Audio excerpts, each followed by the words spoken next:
Maître Freddy Byabagabo yavuze ijambo rikomeye, yavuze ngo a hero is someone who has given his life to something bigger than oneself.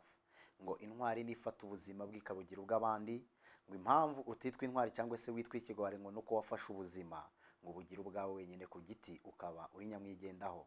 Ngo kandi ngo imitekerereze y'ibirwari ngo bahora batekereza ko ubuzima bwabo ngo aribwo bufite agaciro kurusha ubw'abandi.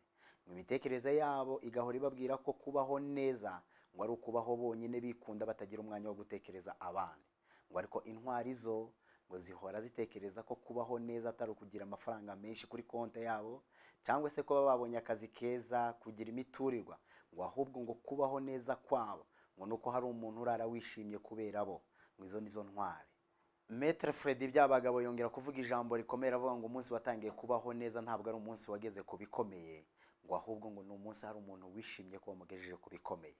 Ngo ntabwo tutangira kubaho ngo umunsi twavutse, ngo ahubwo dutangira kubaho ngo umunsi twatekereje ko tubereyeho abandi. Today is another day. Keep hope alive by Voice of Mulenge.